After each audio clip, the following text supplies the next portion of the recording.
Eu te amo, mas preciso me encontrar. Não é você, sou eu. Essa frase ainda ecoa na minha cabeça como um tapa mal dado, do tipo que não machuca de imediato, mas queima por dentro depois de um tempo. Eu li aquilo e pensei, ah, beleza. Lá vem merda. Me chamo André, brasileiro naturalizado americano desde os 19, e hoje tenho 32 anos. Trabalho como desenvolvedor de software remoto para uma empresa em Austin, no Texas, onde moro desde que terminei a faculdade. Sempre fui o tipo de cara que prefere a estabilidade. Sabe? Um bom plano de saúde, conta paga em dia, rotina de academia 3 vezes por semana e uns jogos online com os amigos de infância para manter a sanidade. Nada de mais. Nada de menos. Mas ela era o caos bonito. A Yasmin. A Yasmin era aquela pessoa que, quando entrava num lugar, o ambiente mudava. E não só porque ela era linda, o que era, mas porque ela tinha aquela energia meio magnética. Nos conhecemos num café perto do campus da UD Austin, quando ela derrubou o café no meu notebook sem querer. Eu quase tive um AVC, mas ela riu, pediu desculpa 1000 vezes, pagou um dry cleaning digital, nem sei se isso existe, mas ela fez parecer que sim, e acabou me chamando para sair para compensar. 2 anos depois, estávamos noivos. Eu tinha acabado de comprar um apartamento pequeno, mas fofo, numa área tranquila perto de Miller Lake. Nada luxuoso, mas com uma vista incrível do parque, uma varanda onde dava para tomar vinho à noite e espaço suficiente para nós dois e para o nosso cachorro, um Golden Retriever chamado Lenny. A vida era tranquila. Feliz, até. Só que tranquilidade, para algumas pessoas, parece prisão. A Yasmin sempre teve um espírito mais inquieto. Sabe aquela galera que vive falando de fazer o mochilão, viver o agora, não se apegar a coisas materiais? Então, era ela. Mas, ao mesmo tempo, ela tinha se jogado de cabeça na vida comigo. Acompanhou meu processo de green card, me apoiou nos momentos mais estressantes do trabalho, cuidou da minha mãe quando ela veio do Brasil e ficou doente por uns meses. Era a parceira perfeita. Até que, de repente, não era mais. Tudo começou de forma sutil. Do nada, ela começou a usar mais frases do tipo: preciso de mais tempo para mim, tô me sentindo meio perdida, acho que tô estagnada. Eu achei que era só um daqueles momentos existenciais normais. A gente conversava, eu dava espaço, apoiava do meu jeito. Mas aí veio a bomba. Era uma quarta-feira, 14h03. Eu lembro do horário porque estava no meio de uma call importante quando recebi uma notificação no celular. André, eu preciso de um tempo. Saí de casa por uns dias para pensar, para respirar. Me encontrar. Por favor, não tenta me ligar. Quando eu souber o que fazer, eu volto. Sem aviso, sem conversa, sem nem ao menos um tchau cara a cara. A chave dela ainda estava na bancada. O closet estava metade vazio. Ela tinha levado só uma mochila e o passaporte.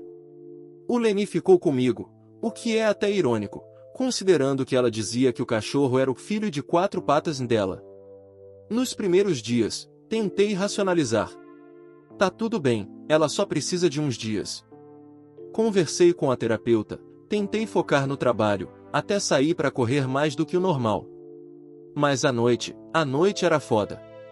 O lado da cama vazio, a escova de dente dela ainda no copinho, os chinelos que ela sempre deixava espalhados, tudo virava lembrança.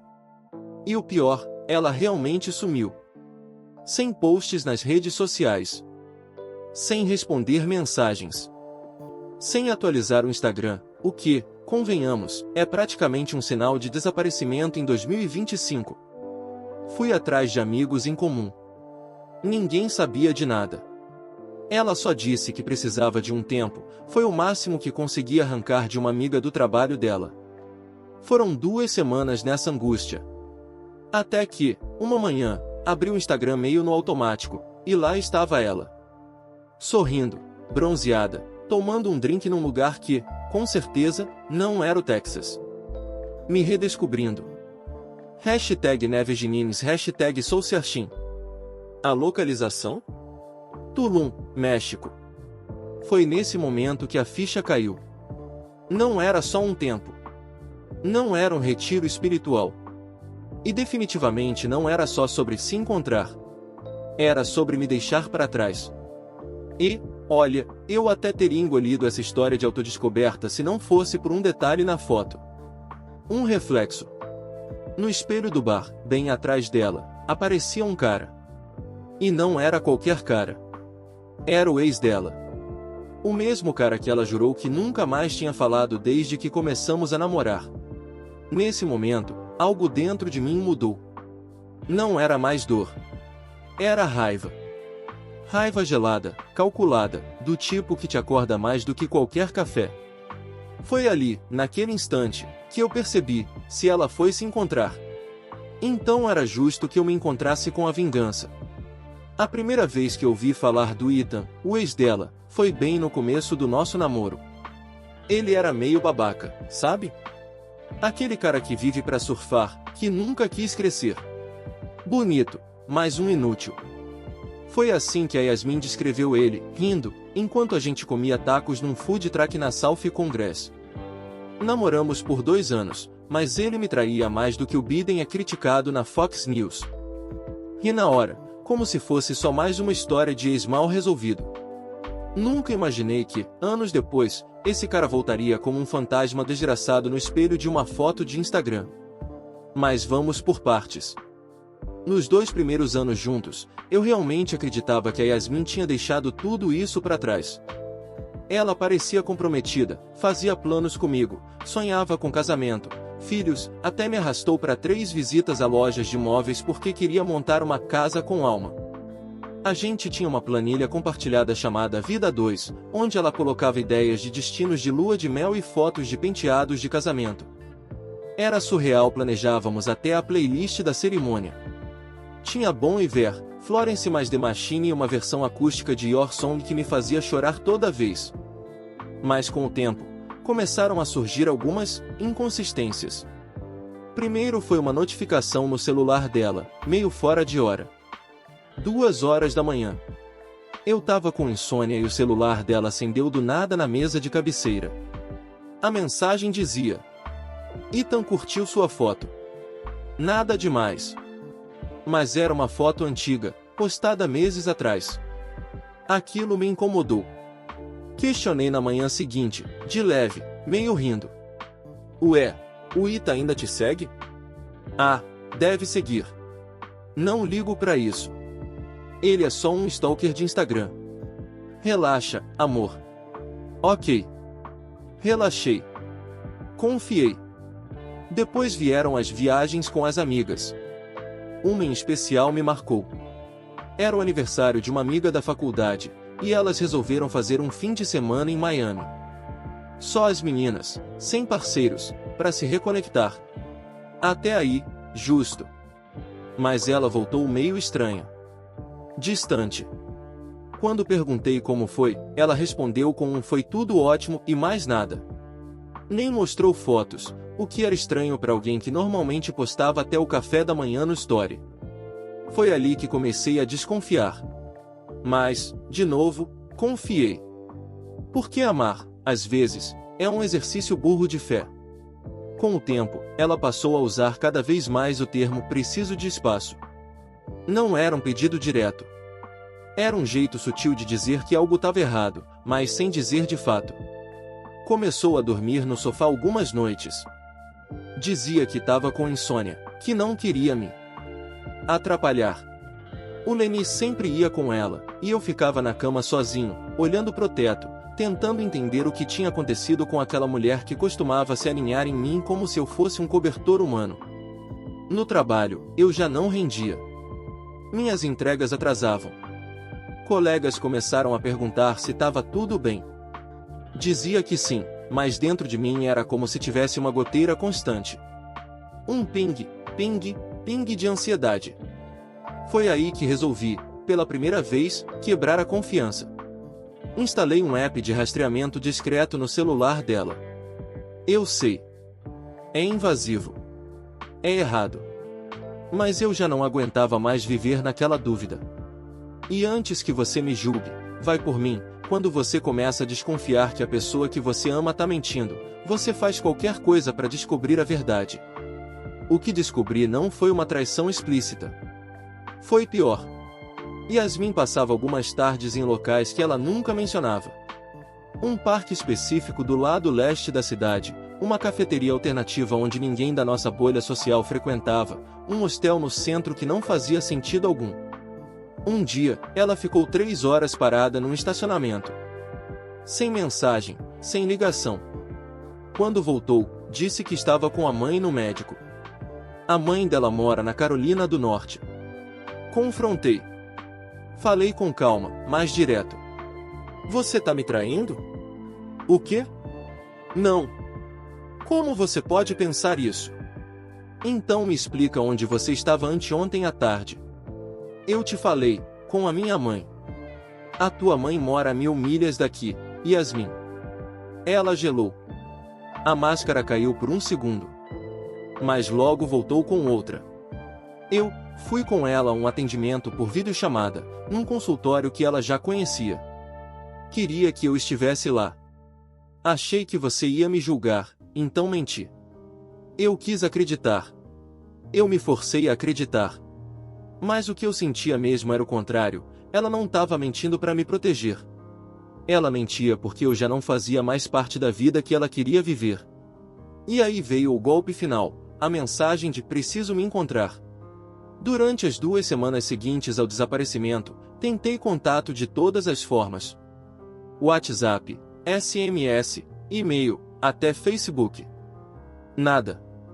Foi só quando vi aquela maldita foto em Tulum que tudo se encaixou. O reflexo no espelho. O mesmo item que ela dizia odiar. O mesmo que, meses antes, curtia posts antigos dela no Instagram. O mesmo que ela garantiu que nunca mais queria ver nem pintado de ouro. Eu não era burro. Eles estavam juntos.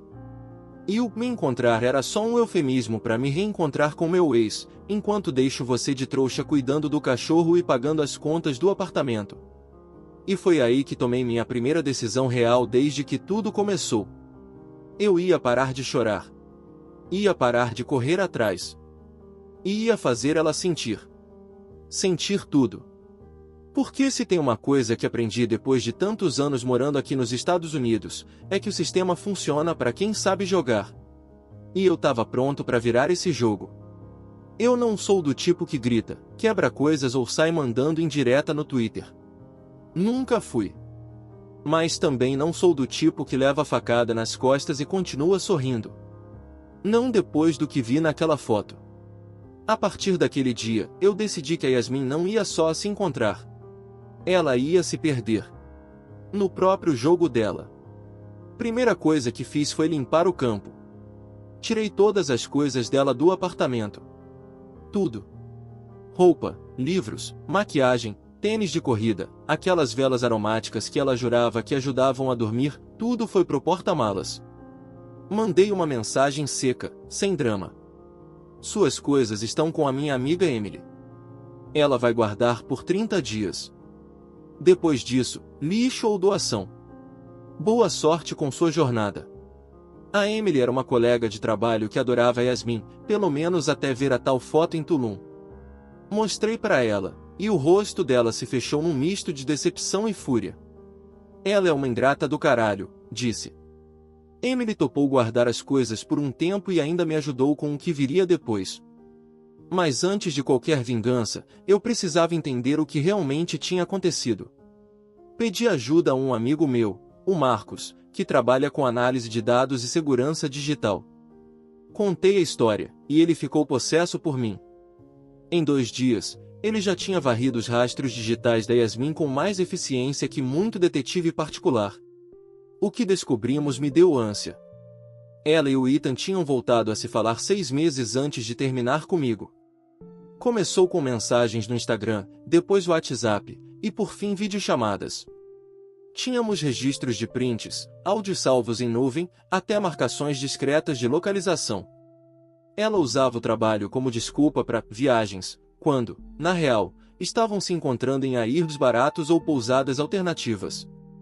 Pior, ela tinha feito backup das nossas fotos, senhas e documentos no Google Drive, e compartilhado o link com o Ethan. Ela dizia nos áudios coisas como: "O André é um cara ótimo, mas eu me sinto sufocada. Com você era diferente, era liberdade. Só preciso organizar tudo, sair sem briga. Ele não merece uma cena." Eu ouvia aquilo e me perguntava: como alguém pode construir um mundo com você e ao mesmo tempo planejar a própria fuga com tamanha calma? Mas enfim. Agora eu sabia. Agora era minha vez. Meu plano tinha 3 pilares: exposição, prejuízo e humilhação emocional. Comecei pelo primeiro. Eu era o responsável por grande parte das redes sociais da empresa onde trabalho, e a Yasmin também já tinha feito freelas por lá, criando conteúdo visual. Ela usava isso no portfólio dela para conseguir trabalhos como designer freelancer. Um perfil bem curado no LinkedIn, Behance atualizado, Instagram profissional todo bonitinho. Eu esperei o momento certo. Ela postou uma nova arte inspiracional no Insta dela, com uma legenda bem autoajuda. A liberdade começa quando a gente escolhe a si mesmo. #Neolif e #ArtBiasmin. Aproveitei que a conta ainda era pública e comentei, sem xingar, sem drama. Só cuidado com os reflexos no espelho. Eles mostram mais do que você pensa. Em menos de 2 horas, o comentário já tinha curtidas e respostas. Gente perguntando o que aconteceu, outras defendendo, algumas atacando. A confusão estava armada. Aí veio a parte 2, prejuízo. Ela ainda estava vinculada à nossa conta conjunta do banco. A Yasmin usava meu plano de saúde como dependente, e o cartão adicional do meu Amex, que, por negligência minha, ainda estava ativo.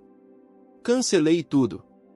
Transferi o que era meu para uma conta nova, tirei o nome dela de qualquer coisa oficial, troquei senhas, e notifiquei o banco da quebra de vínculo. Liguei para a empresa de saúde e expliquei a separação. Ela ficou sem plano no mesmo dia.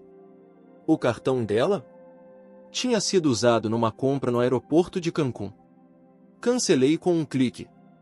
Uma semana depois, ela me mandou uma mensagem pela primeira vez desde o sumiço. Yasmin, você cancelou tudo? Estou em outro país, André. Você também cancelou tudo quando escolheu fugir com o Ethan. Boa sorte pagando as próprias contas. Yasmin, você é ridículo. E você é uma péssima atriz. Dá um beijo no espelho. Silêncio. Nos dias seguintes, ela tentou fazer damage control nas redes. Postou stories com frases motivacionais, fotos genéricas de natureza, e evitou qualquer menção a mim. Mas já era tarde. A Emily, sim, a mesma amiga que guardou as coisas, compartilhou prints da investigação que o Marcos fez. Áudios, mensagens, conversas com o Ethan. Tudo isso, em grupos de amigos em comum, que logo viraram palco de debates fervorosos. Alguns amigos dela sumiram. Outros me mandaram mensagem pedindo desculpas por ter acreditado que ela era só uma alma perdida. E o terceiro pilar, humilhação emocional. Essa parte não foi cruel. Foi honesta. Fiz um post no Reddit, irônico, né, no r/MyChest, contando tudo. Sem nomes, sem identificar ninguém diretamente. Só expus minha versão da história, com detalhes, prints censurados e o texto que dizia: minha noiva sumiu para se encontrar. Eu me encontrei com a verdade. E agora estou redescobrindo a minha paz. O post viralizou. Gente do mundo todo comentando, dando apoio, contando histórias parecidas. Alguns até reconheceram a história e ligaram os pontos. Uma usuária, inclusive, mandou uma DM dizendo que tinha conhecido a Yasmin e o Ethan num hostel em Playa del Carmen, e que achava que eles eram um casal mochileiro do Instagram. No final daquela semana, recebi uma ligação da mãe da Yasmin. Ela me adorava, sempre me tratou como filho. Quando atendi, ela só disse: André, me perdoa por tudo. Eu não sabia. Ela também tinha sido deixada de lado. A Yasmin tinha cortado contato até com a própria família para viver essa ilusão de liberdade com um surfista de meia-idade que largou tudo para viver a vida nômade. Não vou mentir, doeu. Mas foi uma dor diferente. Uma dor que começa a virar alívio. E aí veio a parte final do plano. A Yasmin achou que tinha me deixado no chão. Que podia sair da vida real como quem fecha um aplicativo. Apagar o histórico, limpar a barra de favoritos, reiniciar a alma.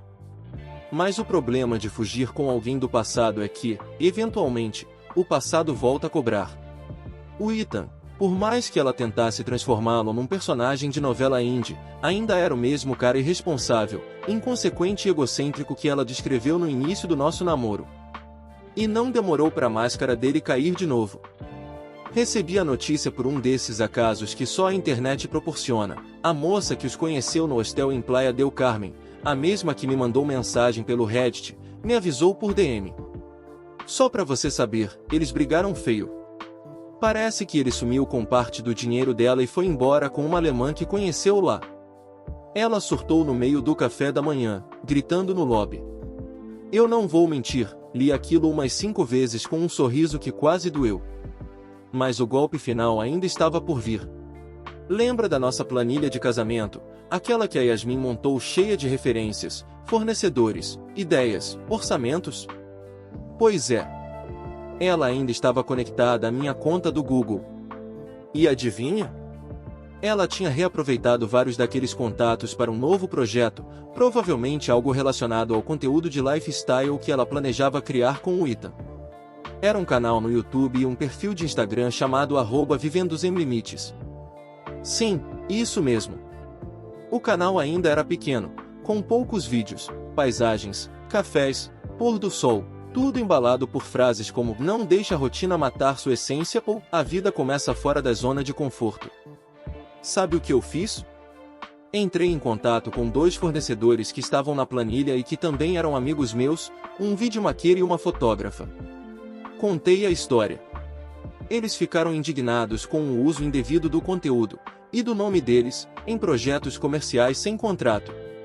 Deram flag nos vídeos dela por uso indevido de imagem, música e material gráfico. O canal foi suspenso em menos de 72 horas. Ela tentou reverter. Criou um segundo perfil, mas sem o Ethan, com o nome @yasliberdade. Menos de uma semana depois, alguém, não sei quem, juro, mandou prints e relatos para páginas de Disposing Fakes no Instagram. A história toda foi parar num perfil grande desses que desmascara influenciadores. A legenda do post dizia: influencer de lifestyle ou farsa emocional? Conheço o caso da mulher que largou o noivo, fugiu com o ex e agora tenta vender autenticidade enquanto vive de mentira. Explodiu. Milhares de curtidas, comentários, reposts. O nome dela não foi divulgado, mas muita gente da nossa cidade conectou os pontos. Amigos em comum viram. A família viu. Ela me ligou. Pela primeira vez, uma chamada de vídeo. Atendi por impulso. Yasmin estava descabelada, com olheiras, num quarto sem iluminação direito. O cenário não era Tulum nem Miami. Parecia um Airbnb qualquer, e ela estava visivelmente abalada. André, você tá destruindo minha vida. Não. Eu só deixei que a verdade aparecesse. O resto foi você que fez sozinha. Eu cometi erros.